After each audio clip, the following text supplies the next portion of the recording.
Really, Mom? What have I done now? Did you really think you could scare me with a plastic skeleton in the closet? Not really, but I'm running out of ideas. You didn't even flinch at the severed hand in the fridge. You know you're one prank away from me taking the spare key back from you. Also, Halloween is weeks away. Yeah, but you'd be expecting it on Halloween. Mom, it's time to face the facts. I'm not 10 anymore. Don't I know it? It used to be so easy when you and your brother were little. Cut a hole in a box, a dab of ketchup on my finger, and voila, 2 screaming kids. That's just it, Mom. Halloween is for kids. No, Halloween is for parents to scare their kids. It's the one night of the year where you can terrify your children and no one calls child protection. Us parents need that. Mom, that's a terrible thing to say. I'm joking. Kinda. But I do miss those Halloweens when you and your brother were little.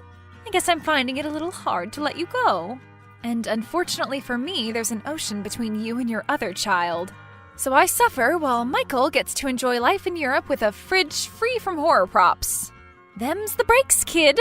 You don't think maybe his crazy mom was a factor in him working abroad? Don't you miss the old days when your dad was still here and we decorated the house together and planned that year's big scare for you two? He had some great stories. Yeah, he did, but he couldn't beat you. I miss him too, especially this time of year. Maybe we need to think of some new traditions for Halloween, though. I get it. No more Halloween pranks. I'll believe that when I see it. What time do you finish work? In about half an hour. Fancy grabbing some ingredients and dropping by my place so we can have dinner together? There's not much food in the house. There's severed hand in the fridge. I already fed that to the skeleton. He needs to gain a few pounds.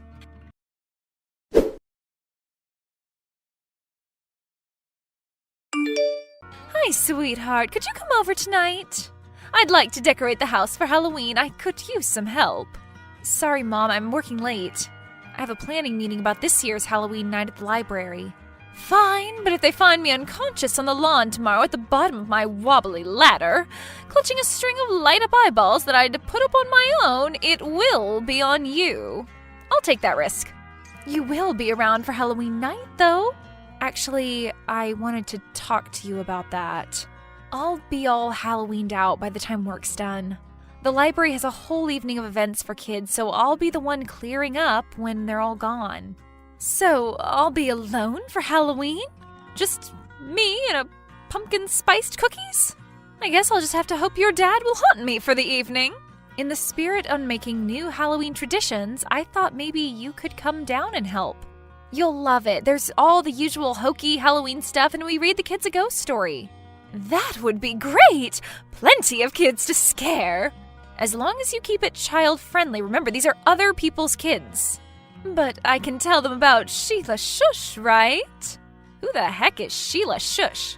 You work at the library and you don't know about Sheila Shush? Should I? Her story must be in the local history section or folklore section, maybe. She was a librarian in the 50s, I think. She was a really stern old school librarian. No one dared return their books late to her, and no one made a sound in the library in case she shushed you. Oh no, this is going to be one of your stories, isn't it? She'd had a hard life, the oldest of 12 children, dirt poor, a missing mom, and a drunk and violent dad. Yep, you're on a roll. Keep going. She'd learned to value silence. She spent her life listening for the raised voices of her dad, and making sure her siblings all sat silently in the dark of their room, so they wouldn't become the target of his rage.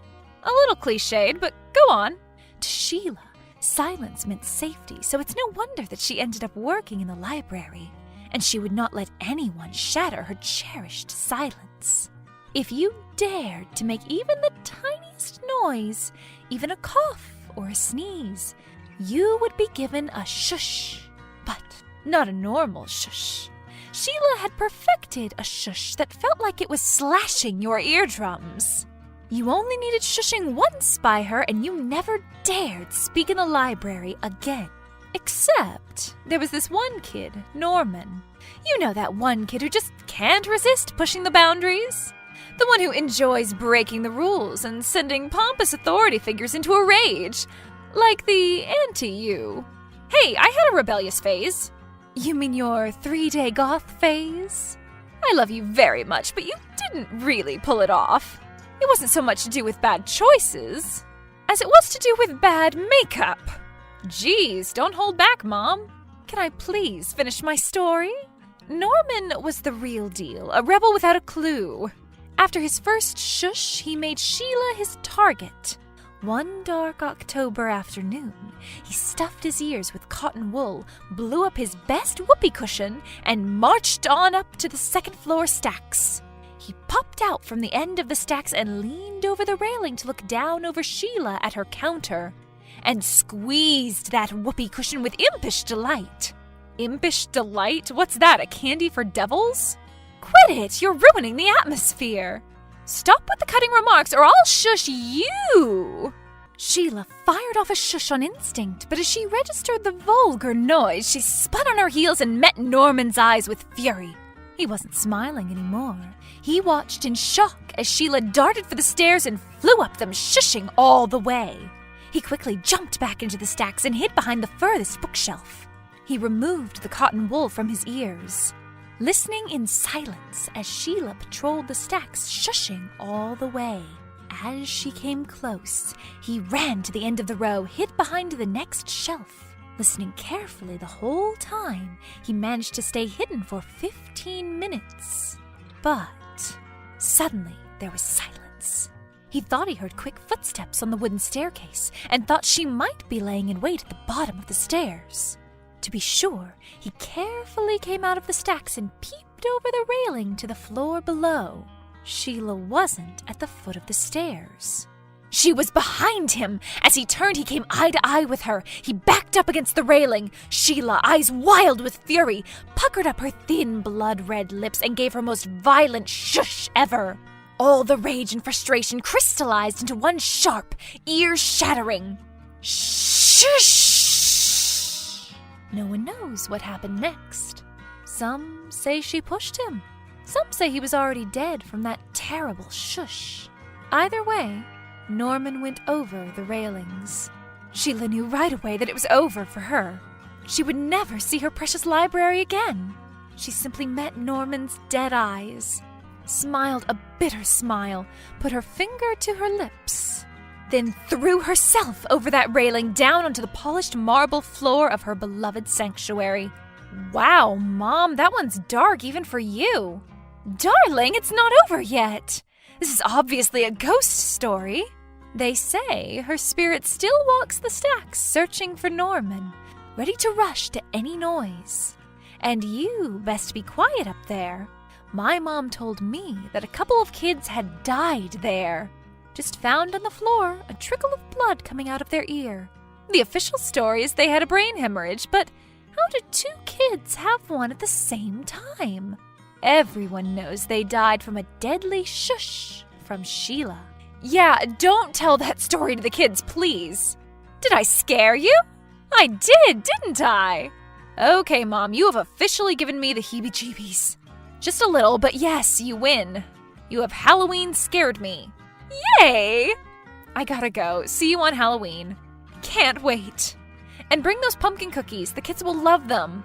That reminds me of a story. Mom, stop.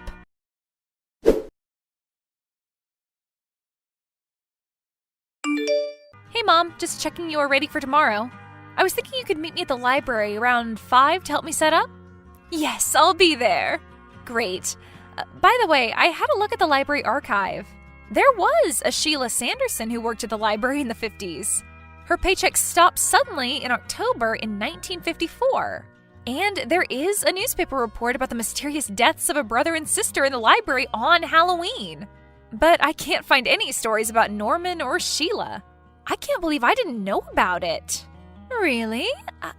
That's interesting. Oh, I thought I'd at least get a told you so. Sorry, told you so.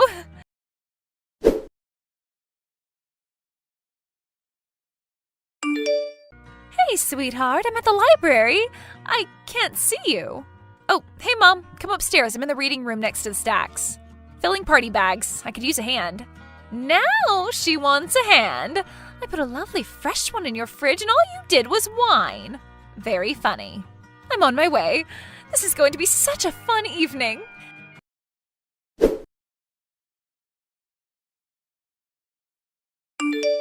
This has been such a great night. I'm just getting the decorations from the front steps in. Could you be a dear and get my coat and purse from upstairs? Sure, Mom. I'm just locking up. I'll meet you outside.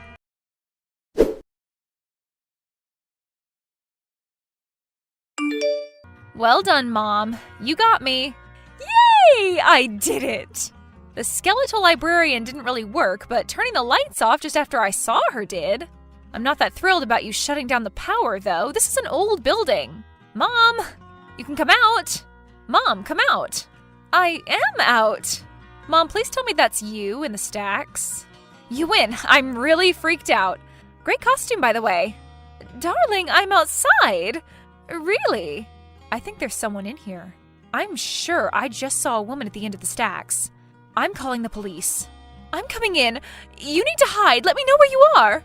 I'm behind the reading desk at the far end. Mom, I can hear someone walking. Don't come in, Mom. No one is messing with my daughter. Mom, did you hear that?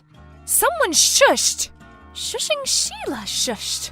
I need you to stay very calm and very quiet. I'm hiding in the closet at the top of the stairs.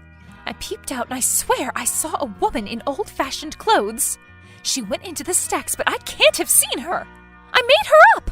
But Mom, I saw the records. There really was a librarian called Sheila in the 50s.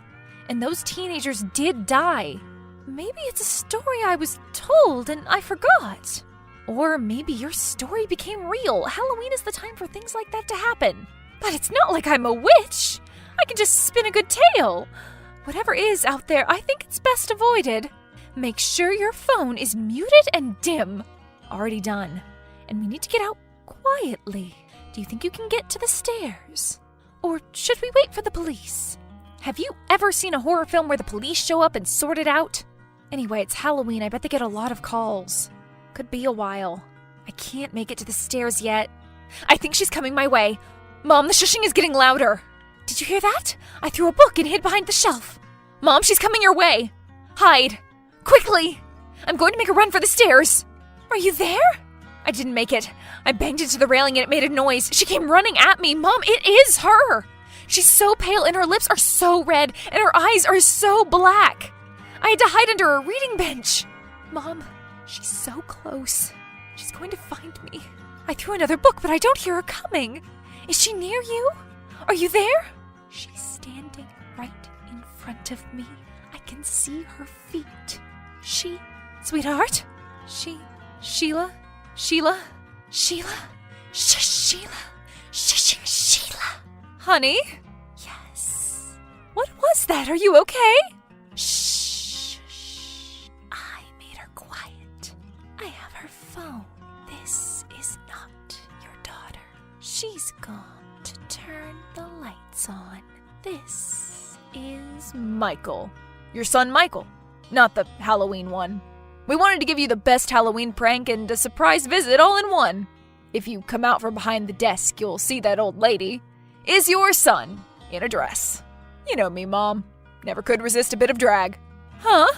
Is that really you? Think for a moment, Mom. Is the ghost of a woman you completely made up real? Or do you have a son and daughter who know that Halloween is your favorite time of year and wanted to give you the best scare ever? Where are you, by the way? I thought you were behind the desk. Darling, I don't know if I want to hug or strangle you both. I'm in the ladies' bathroom. I know it never works out well in the movies when someone hides in there, but you two didn't leave me much choice. I was gonna pee my pants. I'll be out in a moment. Don't you dare turn out those lights. Mom, it's your daughter again. I just gotta know right now. I got you, right? Oh, you did. I'm coming out now. Please be outside the door. I don't want to walk anywhere in this place alone. I guess some mothers might be mad, but now my heart has stopped racing. I'm kind of proud that my son and daughter loved their mother enough to scare her to death on Halloween. You two are the best kids ever. Shush! You're making me blush. Very funny.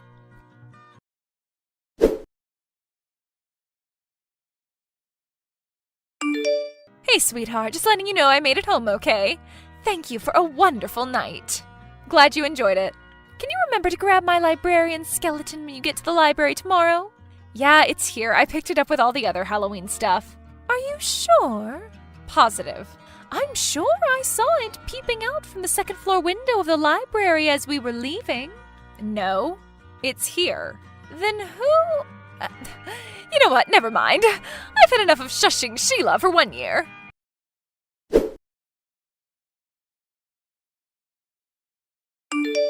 Since our night of terror, Mom hasn't pulled any more Halloween pranks on me or Michael. But she has been helping with nearly every kids' event at the library. It's given her a new lease of life. The Halloween event is her favorite, though. She dresses up as Sheila Shush and tells a much tamer version of her story. The kids love running around the stacks while she chases them. She even made it onto the local news with her story, and despite it all being made up, people do stop her in the street and tell her that she told the tale wrong and add a new bit to the legend. And several people have said they've seen her on the second floor. I think Mom really did make a ghost real. Happy Halloween, everyone, and remember, if you hear a shush when you're next to the library, be ready to run. Sheila is overdue a victim.